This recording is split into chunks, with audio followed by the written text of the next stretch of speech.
working to connect a region of over 600 cultural bridges between our lands.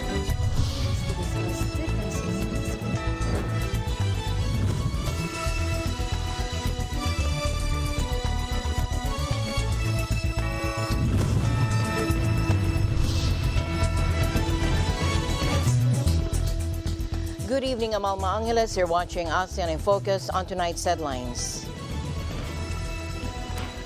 3 years ago, 3 years to the day after the World Health Organization sounded the highest level of global alert over COVID-19, it said the pandemic remains an international emergency.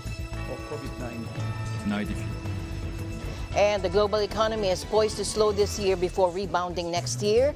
Growth will remain weak by historical standards as the fight against inflation and Russia's war in Ukraine weigh in on activity.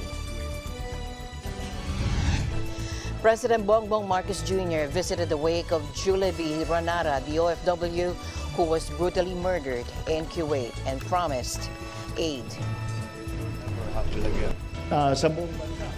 President Marcos Jr. also today bared that he is eyeing 1 billion peso housing subsidy fund for the recipients of the government's low-cost housing units.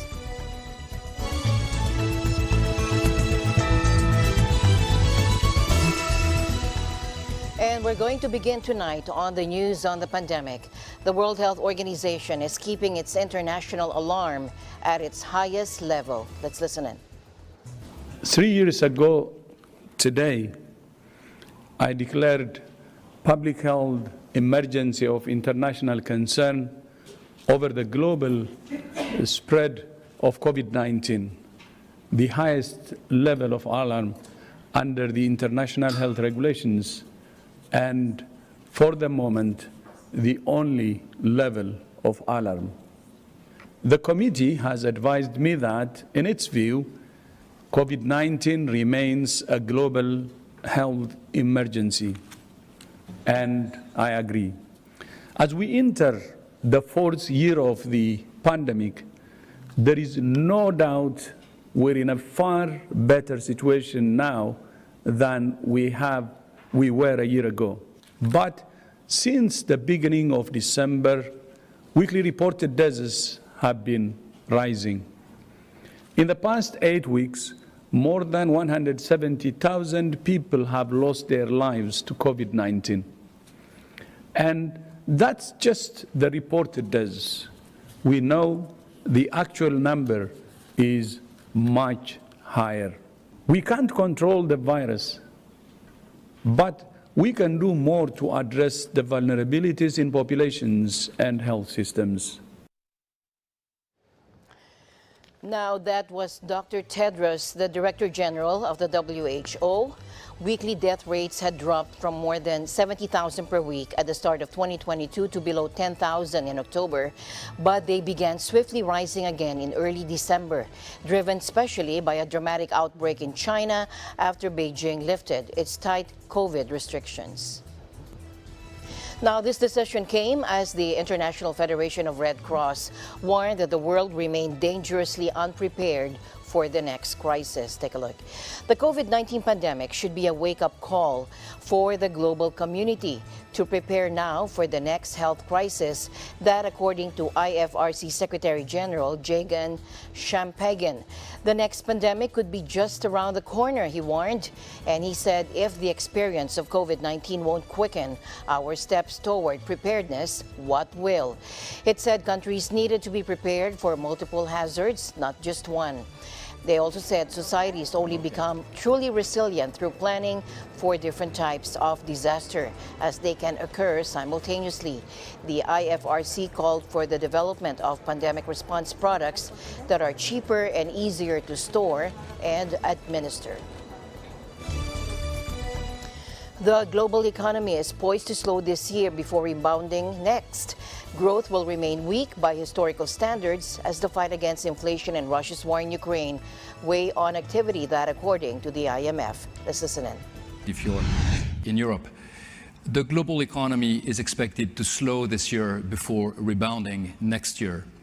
Growth will remain weak by historical standards as the fight against inflation and Russia's war in Ukraine weigh on activity.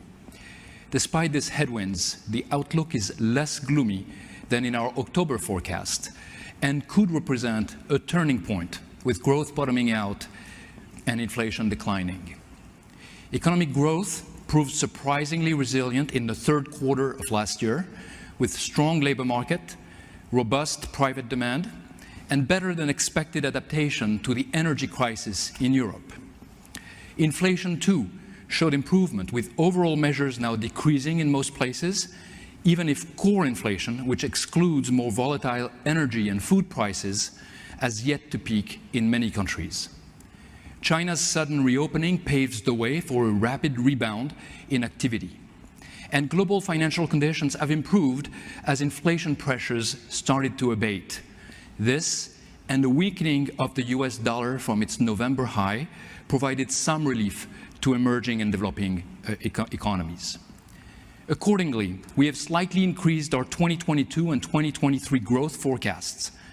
Global growth is expected to slow from 3.4% in 2022 to 2.9% in 2023, then rebound to 3.1% in 2024. For advanced economies, the slowdown will be more pronounced, with a decline from 2.7% last year to 1.2% this year. 9 out of 10 advanced economies will see growth decelerate this year. US growth will slow to 1.4% in 2023 as Federal Reserve interest rate hikes work their way through the economy. Euro area conditions are more challenging, despite signs of resilience to the energy crisis, a mild winter, and generous fiscal support. With tightening monetary policy and a negative terms of trade shock due to the increase in the price of its imported energy, we expect growth to bottom out at 0.7% this year in the region. Emerging market and developing economies have already bottomed out as a group, with growth expected to rise modestly to 4% and 4.2% this year and next. Global inflation is expected to decline this year, but even by 2024, headline and core inflation will still be above pre-pandemic levels in more than 80% of countries. Core inflation has been revised upwards again to 6.9% in the fourth quarter of 2022 and is expected to decline to 4.4% by the end of this year. Adverse risks to the outlook have moderated since October, and some positive factors have gained in relevance, but overall, the risks remain tilted to the downside. China's recovery could stall, caused by greater than expected economic disruptions from waves of COVID infections, or by a sharper than expected slowdown in the property sector. Inflation could remain stubbornly high, with continued labor market tightness and growing wage pressures requiring tighter monetary policies. An escalation of the war in Ukraine remains a major threat and could destabilize energy and food markets and further fragment the global economy. A sudden repricing in financial markets could tighten financial conditions, especially in emerging market and developing economies.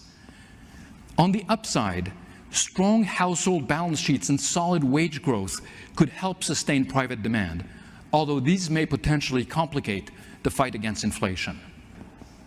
Emerging market economies should let their currencies adjust as much as possible in response to the tighter global monetary conditions, using FX interventions or capital flow management where appropriate to smooth excessive and non-fundamental volatility. Many countries responded to the cost of living crisis by supporting people and business with broad and untargeted policies that helped cushion the shock. Many of these measures, however, proved costly and increasingly unsustainable. Countries should instead adopt targeted measures that conserve fiscal space, allow high energy prices to reduce demand for energy, and avoid overly stimulating the economy. Now, the IMF said this time around the global economic outlook hasn't worsened. That's good news, but not enough. The IMF said the road back to a full recovery with sustainable growth, stable prices, and progress for all is only starting.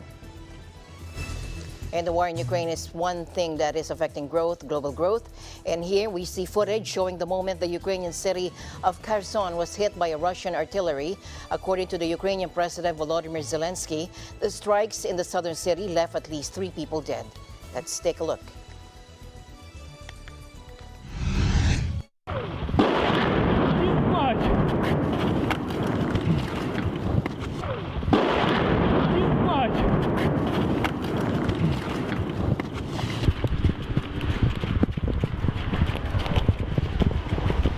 Сильный взрыв почувствовал, толчок, дом задрожал, аж подпрыгнул с кровати. И сразу же оделся, выбежал, понял, что попало в наш дом. И все. Да, очень сильно, много было обстрелов. Я буквально час назад шел в центр, на центральный рынок, и штуки 3-4 ракеты было слышно, как пролетали. А тут уже пришел домой, занялся своими делами, и тут натик. Думал, такого не будет у нас, но, как оказалось, всякое бывает. Ну, добро жахнуло, а что делать? Пошел выйти, потому что все может быть. Или опускаться, или не опускаться с этажа. Ну, пришел, смотрю, тут такая горе. Это, не знаю, молодая она или старая. Я видел только, когда его выносили. Я не ходил туда. Я нашел, он видит, труба побита вся. Я пошел, нашел, чтобы газ, чтобы дом не загорелся. Нашел, где входит газ, закрыл его. Потому что газовщиков до сих пор в уму нет. Now, in other developments, Norway said it will send part of its fleet of German-made Leopard 2 battle tanks to Ukraine as soon as possible, indicating perhaps late March, according to its defense minister. Norway was among several European countries that promised last week to deliver the tanks long sought by Ukraine in its battle against Russian forces, after Berlin gave its blessing despite fears of retaliation by Moscow. German Defense Minister Boris Pistorius said last week that Berlin was also aiming to send 14 Leopards to Ukraine in late March or early April after months of requests from Ukraine's President Volodymyr Zelensky. Norway and other countries that have purchased Leopard tanks need Berlin's approval if they want to transfer them to another country. The United States also said last week that it would send 31 Abrams tanks to Ukraine, which is gearing up for a counter-offensive to push back increasingly entrenched Russians in the east and south of the country. In other news, President Marcos Jr. today bared that he is eyeing a 1 billion peso housing subsidy fund for the recipients of the government's low-cost housing units. The president made the pronouncement during the groundbreaking ceremony of the housing project under the Pambansang Pabahay para sa Pilipino Housing or 4PH program and walkthrough of the Batasan Development Renewable Plan at the Batasan Tricycle Operators and Drivers Association or Batoda Terminal in Batasan Hills in Quezon City. Let's take a look. Sa buong bansa. Kaya with all of these things said, we are still left with the fact that many of our beneficiaries will still not be able to afford the monthly amortization of these units. So, the government is committed to secure the needed housing interest support for 2023. I now call, kaya nandito, tiniyak namin nandito si Speaker, dahil I now call on Congress for your support, including housing interest support, as part of the regular appropriations for the succeeding year. Bukod pa ron, pinag-aaralan namin ni Secretary Jerry Acusar ang pagtatayo ng subsidy fund para dito sa ating housing program. At siguro maglalagay tayo diyan, siguro pag nakahanap tayo ng pera, mga 1 billion siguro to start with para meron tayong subsidy na may bibigay para sa ating mga magiging tenant. Now, the president emphasized that the development of sustainable human settlements would help his administration realize its bid to build better, more resilient, and more equitable communities. The Batasan Development Urban Renewable Master Plan, spearheaded by the DHSUD, will see the completion of 3 main sites at the Batasan Road Development, NGC West Controlled Economic Zone, and the Manotok property. The first phase of the Batasan area's redevelopment will include the construction of two 33-story buildings with a total of 2,160 housing units, planned to become both commercial and residential. The plans include the use of the lot's ground floor for the improved Batoda terminal, the biggest tricycle operators and drivers association in the country. The Batoda members will be among the priority beneficiaries of the project. The president said the groundbreaking of the first phase of the Batasan Development Urban Renewable Plan is only the beginning of one of the largest projects under the government's flagship housing program.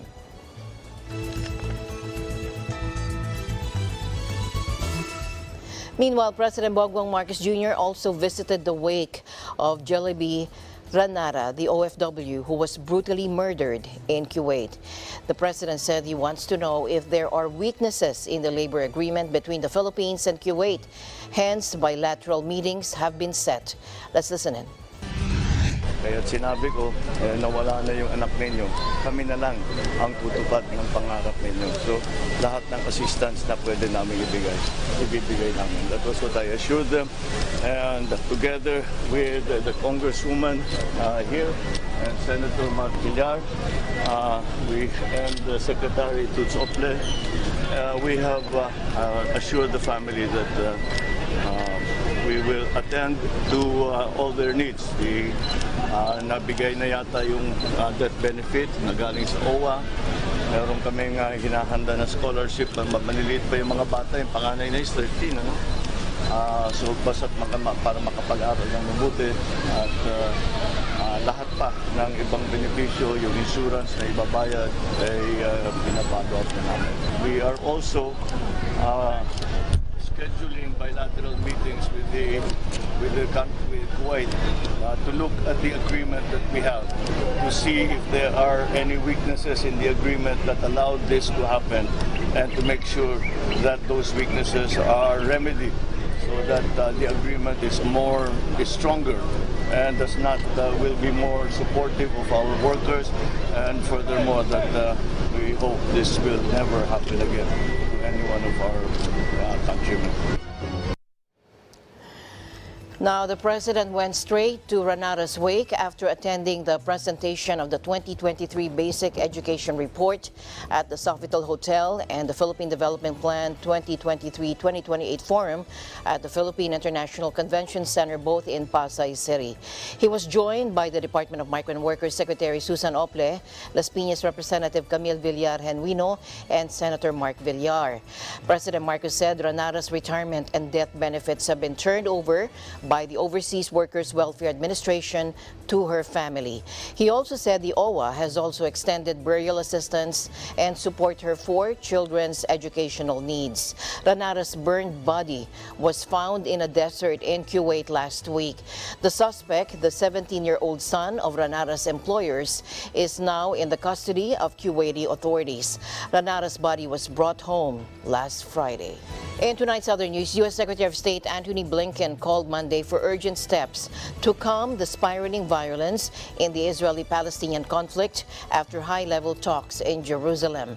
Mr. Blinken traveled to Jerusalem on the second leg of his Middle East tour after meeting Egypt's President Abdel Fattah al-Sisi and Foreign Minister in Cairo. First, let's listen in. That's why we're urging all sides now to take urgent steps to restore calm, to de-escalate. We want to make sure that there's an environment in which we can, I hope, at some point create the conditions where we can start to restore a sense of security for Israelis and Palestinians alike, which of course is sorely lacking. We intend to deepen the peace that we've already made in the Abraham Accords. We discussed some of the initiatives that we are considering doing together, working to close, finally, the file of the Arab-Israeli conflict, I think would also help us achieve a workable solution with our Palestinian neighbors. And for all these... Now, the United States has historically taken a lead on Middle East diplomacy, and Egypt, which has relations with Israel, has long served as a mediator in the Israeli-Palestinian conflict. Mr. Blinken, whose long-planned visit has taken on a new urgency amid the spiraling violence, will also travel to Ramallah in the West Bank for talks with Palestinian leader Mahmoud Abbas. The fatal East Jerusalem shooting was preceded by the Israeli forces' deadliest operation in the West Bank in years, killing 10 people Thursday in the densely populated Jenin refugee camp. Israel said its forces targeted Islamic Jihad operatives.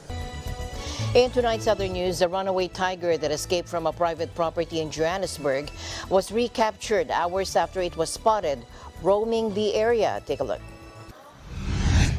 From the scene where the tiger was spotted, and at this stage we cannot confirm any more information to where the tiger is, as they have not been able to spot the tiger themselves.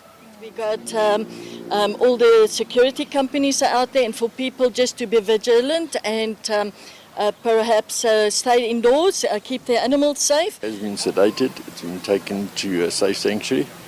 It is well, it's in good condition. Thanks to all the people that have come out today looking for the tiger. You wouldn't expect a tiger on a Monday morning in Edenvale.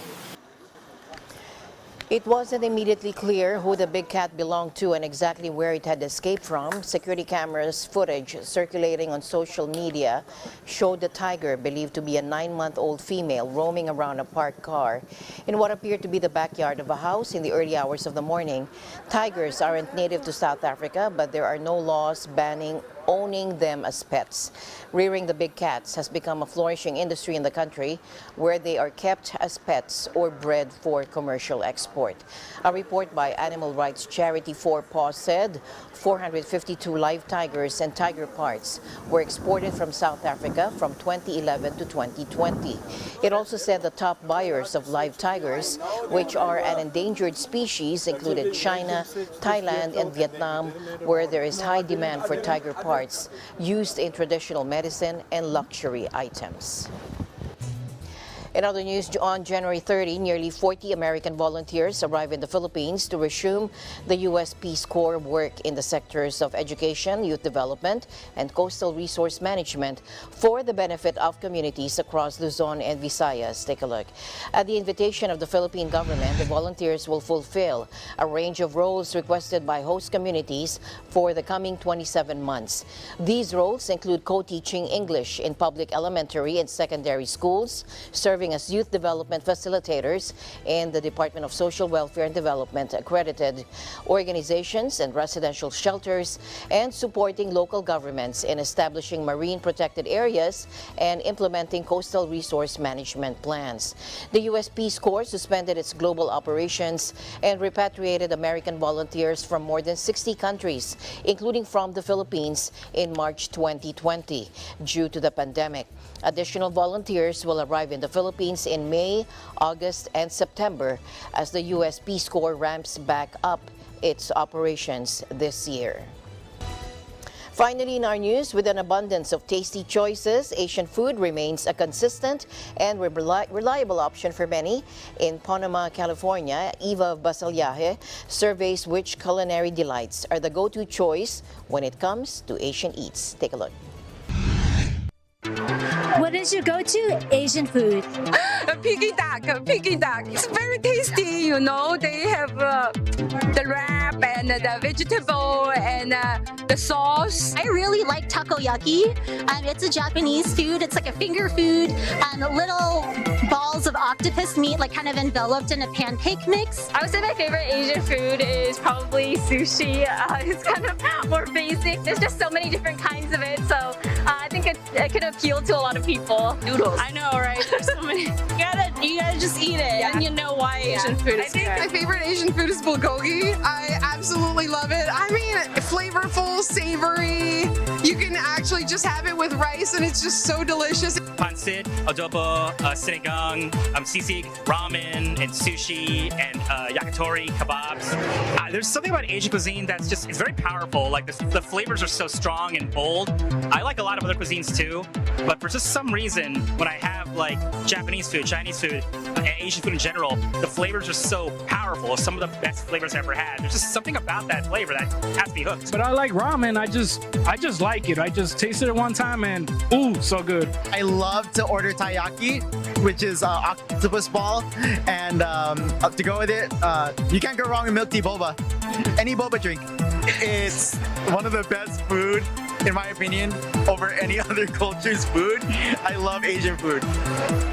Thai, Korean, Filipino, if it's Asian food, you really can't go wrong. Eva Pasayahe, Pomona, California, Eagle News. We live in extraordinary times.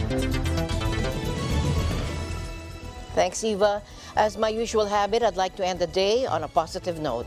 Let's encourage and build each other up so that no one is left behind. And that's it for tonight's broadcast of ASEAN in Focus. I'm Alma Angeles. Stay in the news because we live in extraordinary times. Good night.